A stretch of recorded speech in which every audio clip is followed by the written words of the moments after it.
ஹரஹர சங்கர ஜெய ஜெய சங்கர. மகாபெரிவாளை தீவிரமாக நம்புற ஒரு பக்தரோட மனைவிக்கு ஒரு சமயம் தாங்க முடியாத வயிற்று வலி வந்தது. டாக்டர் கிட்ட காமிச்சப்போ வயிற்றுல கட்டி இருக்கு, அது புத்துநோய் கட்டியாக கூட இருக்கலாம், அதனால் உடனே ஆப்ரேஷன் பண்ணி கட்டியை எடுக்கணும்னு டாக்டர்கள்லாம் சொன்னான். மருந்து மாத்திரை வாங்கிட்டு வீட்டுக்கு வந்தவர் எதுவாக இருந்தாலும் பெரியவா கிட்ட ஒரு வார்த்தை சொல்லி அவரோட உத்தரவை வாங்கிட்டு வைத்தியத்தை தொடரலாம் அப்படின்னு தீர்மானம் பண்ணினார். மகா பெரியவாளை தரிசனம் பண்ணி விஷயத்தை சொல்கிறதுக்காக காஞ்சிபுரம் போனார். அவர் போன நேரத்தில் பெரியவா அங்கே இல்லை, காமாட்சி அம்மன் கோவிலுக்கு போயிருக்கிறதா சொன்னார். அங்கேருந்து நேராக காமாட்சி அம்மன் கோவிலுக்கு இந்த பக்தர் போகிறார். சரியாக அந்த சமயம் மகா பெரியவா பூஜையை முடிச்சுட்டு கோவில்லேருந்து வெளியில் வந்தார். அவர்கிட்ட தன்னோட பிரச்சனையை இந்த பக்தர் சொல்ல ஆரம்பிக்கிறச்சேயே எனக்கு எல்லாம் தெரியும், நிறுத்துங்கிற மாதிரி கை காமிச்சார். அதுக்கப்புறம் அவர் கழுத்தில் போட்டுருந்த ஏலக்காய் மாலையை கழட்டி கையில் வச்சுட்டு கொஞ்ச நேரம் ஜபம் பண்ணிட்டு அதை பக்தர்கிட்ட கொடுத்தார். இதை எடுத்துட்டு போய் உன்னோட மனைவி கழுத்தில் போடு, எல்லாம் சரியாயிடும்னார்.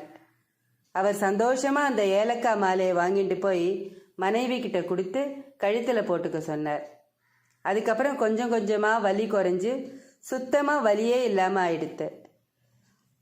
ஆஸ்பத்திரிக்கு அழைச்சிட்டு போய் டெஸ்ட் பண்ணி பார்த்தப்போ கட்டி கரைஞ்சி காணாமல் போயிருந்தது. மகாபெரிவா சாக்ஷாத் வைத்தீஸ்வரன்கிறதுக்கு இதை விட வேற என்ன ஆதாரம் வேணும்? இன்னொரு அழகான சம்பவம், ஒரு பக்தர் சட்டக்கல்லூரியில் படித்து தேர்ச்சி பெற்றிருந்தார். அதுக்கப்புறம் சட்டத்துறையிலேயே மேற்கொண்டு படிக்கிறதுக்காக 2 வருஷ படிப்பில் சேர்ந்தார். அப்போ அந்த சமயத்தில் இந்த பக்தருக்கு அக்கௌண்டன்ட் ஜெனரல் ஆஃபீஸ்லேருந்து நல்ல வேலை கிடைச்சிது. வேலையில் சேர்றதுக்கான அப்பாயின்மெண்ட் ஆர்டரும் வந்துடுத்து. நல்ல வேலை, கை நிறைய சம்பளம். ஆனால் அந்த வேலையில் சேர்ந்தா சட்டத்துறையில் மேற்கொண்டு படிக்கிறதுங்கிறது கனவாயிடும். அவருக்கு ஒரே குழப்பம், என்ன செய்யறதுன்னு தெரியல. பக்தர்களோட குழப்பத்தை தீர்க்கறதுக்காக தானே ஒரு மகான் காஞ்சியில் காத்துட்டு இருக்கார். பெரியவா கிட்ட அந்த பக்தர் தன்னோட பிரச்சனையை சொன்னார். இப்போ 2 தொழில்களில் நிறைய பொய் சொல்ல வேண்டியிருக்கு. ஒன்று வக்கீல் தொழில், இன்னொன்று சார்ட்டர்ட் அக்கௌண்டன்ட். உன்னோட ஜாதகத்தில் சூரியன் உச்சத்தில் இருக்கான், அதனால் உனக்கு பொய் சொல்ல வராது, பிரச்சனையில் மாட்டிப்ப. அதனால் ஏஜிஎஸ் ஆஃபீஸில் சேர்ந்துடு அப்படின்னார் பெரியவா. அந்த பக்தருக்கு ஆச்சரியமாக இருந்தது. ஏன்னா அவர் ஜாதகத்தை பெரியவா பார்த்ததே இல்லை. ஜாதகத்தை பார்க்காமையே சூரியன் உச்சத்தில் இருக்காருன்னு சொல்கிறார். எவ்வளவு பெரிய தீர்க்க தரிசனம்! அவரை நம்பி சரணடைஞ்சுட்டா போகிறோம். நமக்காக அவர் யோசிப்பார்.